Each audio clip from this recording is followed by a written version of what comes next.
Welcome to No Stage, Just a Chair. I'm Brian, and this is me trying to figure things out without pretending I already know how. If I sound foolish, that means it's working. If music sounds a little 80s, good. I was basically raised on scents and questionable hair choices. And if any of this sounds familiar, pull up a chair. Let's start with a story. Believe it or not, when I turned 16 years old, I was 5'7", 110 pounds. True story. 5'7", 110 pounds. When I finished school my sophomore year in high school, that was how tall I was. That was how much I weighed. When I came back a little over 3 months later, I had grown from 5'7", 110 to 6'4", 180 pounds. That's 9 inches and 70 pounds of weight. I have my original driver's license. I have it at home, but I have a photo of it saved in my phone because there are people that are like, no, really? Did you really? I was like, yeah, I grew 9 inches in 3 months. So I'm going to do a little bit of the math for you there. 9 inches in 3 months. That means on average, I grew about 3/4 of an inch per week for that summer. So let me tell you the thing that my takeaway from that. Everything hurt all the time. My knees, my elbows, my ankles, my shins, everything hurt. And whenever I came back to school, it was like I was a new kid. There are people that I went to school with my entire life that barely recognized me. Because when I left, I was one person, and when I came back, I was a different person entirely. And one of the funny things that happened is that was the summer we got a brand new basketball coach. So I came back to school. We have a brand new basketball coach, and the brand new basketball coach is like, what about you? 6'4", 185 pounds. What about you? And I was like, I'm power forward. That's kind of been my position forever. And he was like, awesome. Here's the problem. Whenever you grow 9 inches in 3 months, you got to learn to walk and chew gum at the same time again. You have to relearn everything. I went from if I remember right, I was a size 11 shoe. And by the end of the summer, I was a size 16. Holy smokes. I would walk up to the free throw line, and I would just walk up to the free throw line and I would step over it. I would step over it because I had a good couple of inches of new feet that had just appeared. I would step out of bounds all the time. We would run drills, and whenever we run drills, I was like a baby giraffe. It was dumb how uncoordinated I was. Like absolutely ridiculous. And what's kind of funny about it is in the middle of all that, there are a couple things that are kind of interesting. So I was 5'7", 110 pounds, but my family is all pretty big fellas, all pretty big people. And so I just started to think that I was going to be a little guy in a big family. And I just thought that was the nature of what I was until I wasn't. And then I went back to school, and I have this coach that has these expectations on me because I'm 6'4", 180 pounds. And then he saw how awkward I was, how uncoordinated I was, how hopelessly baby giraffe like that I was. And I had to find my own way in my own body because all of a sudden I had a different body than what I was used to. And nothing moved the way it used to move. Nothing. And there are a couple things that I want to kind of pull out and highlight from that season of life. Number one, and this is an unsettling realization. And it's an unsettling realization that I dealt with physically, but I've also dealt with in life over the years, is that we don't choose when we arrive. We don't get to choose when the lights come on. Now, we do the work, we do all those things, but at the end of the day, we arrive when we arrive. We don't get to choose. And that's hard. It's hard because at 5'7", 110 pounds in a family full of giants, I felt like there was something wrong with me and I didn't know what to do about it. And on some level, I just had to be patient to find out what I was going to look like. And think about that for a second. Pause and don't let that little statement pass you by. It took time and some patience for me to figure out what I was going to look like. And even then, I went from 5'7" to 6'4", and then I broke my ankle my senior year in high school for the very first time. I've broken my ankle so many times, it's not even funny. Because guess what? When you are built like a giraffe, your ankles are not the strongest things in the world. So the first time I broke my ankle, the doctor looked at my x-rays and he was like, "Oh, I can see that your growth plates are sealing over. You're probably done growing. So that's a good thing because you broke your ankle." Joke's on him. I still grew 4 more inches in college. I went from 6'4" to currently 6'8".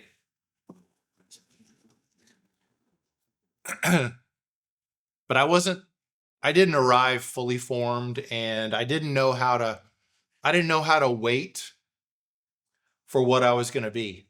And I felt like there was something wrong with me. And then you add on the growing pains. And when I say growing pains, I mean legitimately growing pains.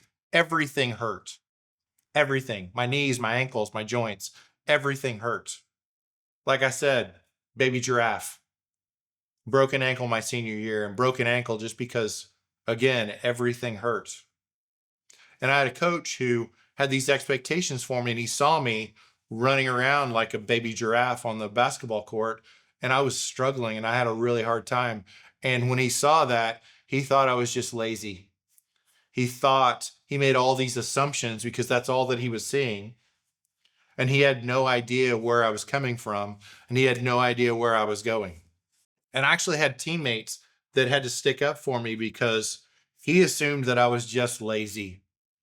He assumed all these things about me that they weren't the case because he couldn't see the stuff that was happening on the inside of me. And I mean inside of me, like literally and metaphorically. There were things happening inside of me that nobody could see. And that first point, we don't choose when we arrive. And the second point is, while growth is happening, it's easy to misread what we're seeing. Now, I want to go 30,000 feet for a second, because this isn't just about a growth spurt. This isn't about me going from 5'7" to 6'4", which is admittedly a crazy thought. 5'7" to 6'4", are you serious? Yes, I'm serious. But here's the thing that I want to unpack, and here's the thing that I want to go to 30,000 feet. In business, in life, in all of these things, we have to realize that, just like I said, we don't choose when we arrive. That's hard, because the reality is, and I don't want to sound all mystical, but for some of us, there are things that have to get sorted out inside before our outsides line up. Do you hear me when I say that? There are things that have to get sorted out on our insides before our outsides can line up. No matter how much I wanted to, I wasn't going to arrive as a 16-year-old that could barely see over the steering wheel. That wasn't my final form. That wasn't who I was becoming. Nothing wrong with 5'7", 110 pounds, but it's not who I was becoming. It's not what I was becoming, and it's not the thing that was happening inside of me. And when I did start to arrive, it was easy to misread what was being seen. Because again, there were still things happening inside that had to happen in order for the outsides to line up. Let me reframe this a little bit. The way I moved looked wrong. Size 11 shoes to size 16 shoes meant that I stepped out of bounds. Meant that I was carrying around a whole new body, 70 pounds of new weight. So almost my entire body weight was added in 3 months. My body was changing faster than it could coordinate. And I knew that something was off, and I knew that I was growing into myself, but it felt wrong in the short term. It felt incomplete. We do this in leadership too. This is part of leadership too. as leaders, we don't get to choose when we arrive. We like to think we can. I would like to think that I can. I would like to think that just from sheer force of will that I could arrive and be fully formed and be ready and be capable of stepping up in every area. But the truth is, I needed some maturing. I needed some developing. I needed some growth. I needed some things to happen on my insides in order for my outsides to line up. I needed that. And 22-year-old me, who was a leader, 22-year-old me who had opinions about everything, 22-year-old me wanted to rush that. And 22-year-old me was going to have a few years of frustration before my insides and my outsides were aligned. I had a conversation. There's a guy here in my town that he does leadership development stuff. And as we were sitting down and talking, he was asking me questions about myself. I think he's like 13 years older than me. And he was asking about kind of my path throughout, like how I ended up where I am today. And I commented to him, somebody who's wise, somebody who's mature, somebody who's intelligent. I commented to him that I felt like I was late. I felt like I had done something wrong. And I felt like I'd done something wrong because there's all this potential. There are all these possibilities. There's all this that I feel like is inside of me, and it's unrealized, or frankly that I've been disappointing. Can I say that out loud? Is it arrogant to say that out loud? I don't know, but I felt it. I felt like with who and what I am, I'm afraid that I've been a disappointment. That's an awful feeling. And I thought his response was really kind of interesting. His response was that there are a lot of examples, if we look back through history, of people arriving in their 50s, 60s, and even later as the leaders that they were made to be. I didn't like that. But the more I thought on it, the more I realized he was right. And he said, for those leaders, one of the worst things is looking at the 30 under 30 and the 40 under 40. Looking at those lists that are accomplishments, those things that are celebrated. And the truth is, what he was really saying to me is, you'll arrive when you arrive. I'm going to pause uncomfortably long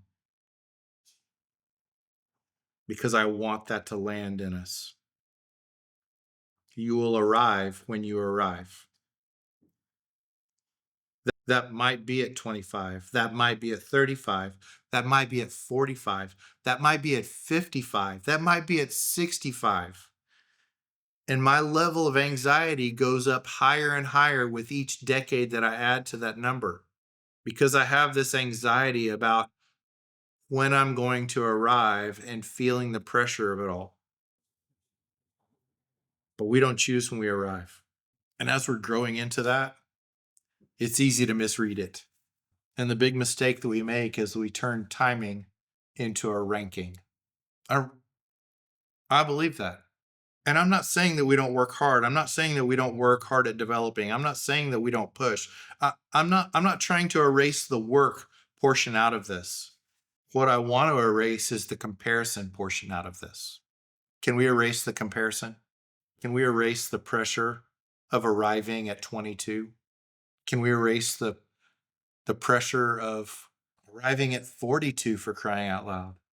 Can we just do the work? Can we put in the effort? Can we do the quiet things? Can we do the things that contribute to us arriving? And think about that for a second. Can we do the quiet things that contribute to us arriving? It doesn't pressurize the timing of it. It contributes to us arriving and being full. That's what I want. Because there's this component that we have to acknowledge and that we have to take into account. That some delays, some struggles, some of the hard lessons were forming us quietly.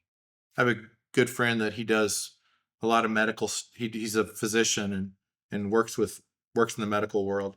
And one of the things he talks about a lot is resilience. Some delays and struggles are there for the purpose of building resilience. I don't need to shortcut that. I don't need to rush past that. I don't need so desperately to arrive that I overlook that.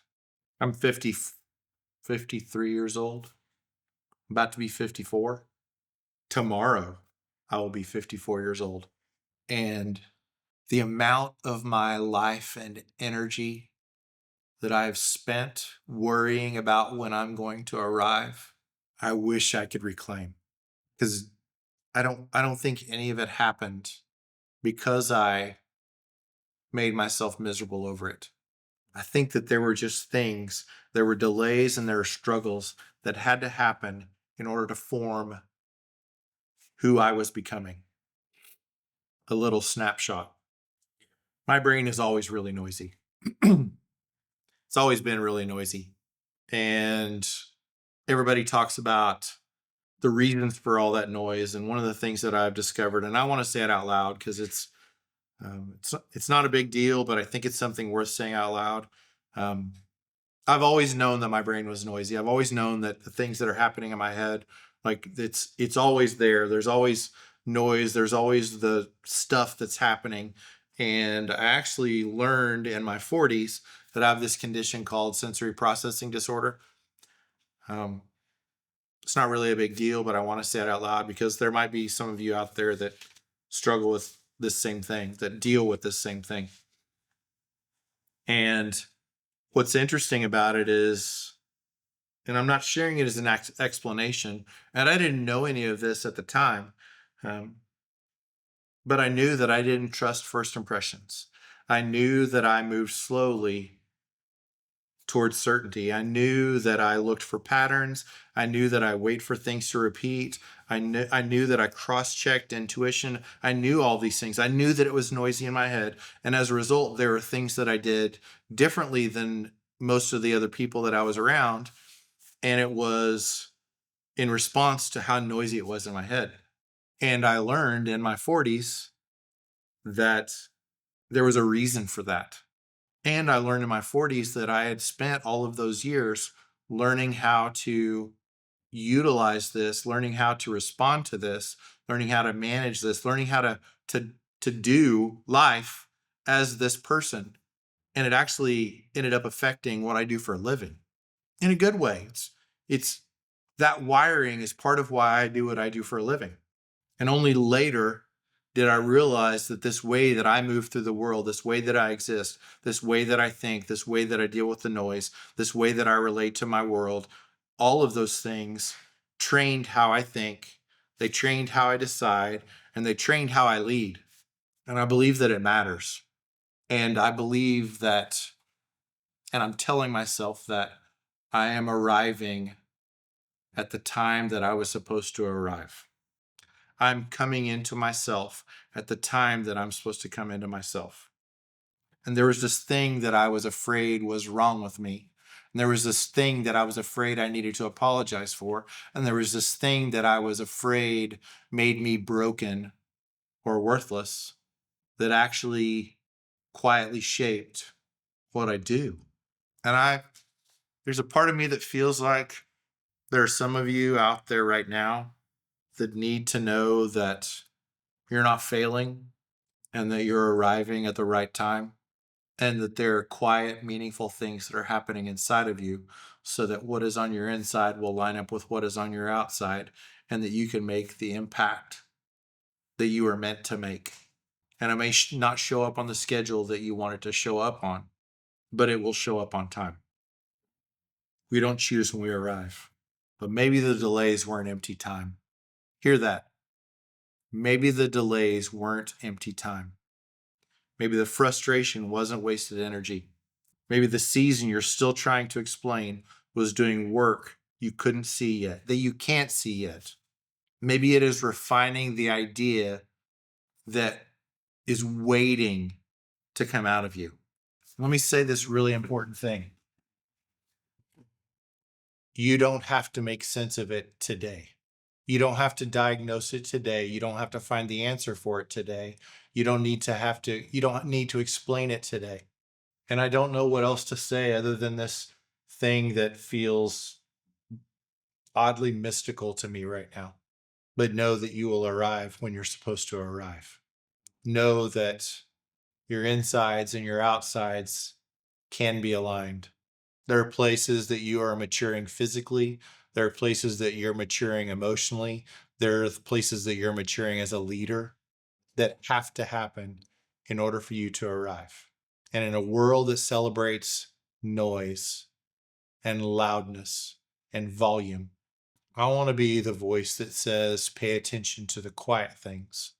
Pay attention to the quiet adjustments that are happening inside of you, because that's the arrival that I want. And that's the arrival that I'm counting on. I hope that makes sense. I hope that makes sense. And it's probably the thing that I'm going to have to say out loud in my car as I drive home tonight. Comparison is poison. You either win or you lose. And in winning, there's arrogance. And in losing, there's shame. Neither one of them benefits you.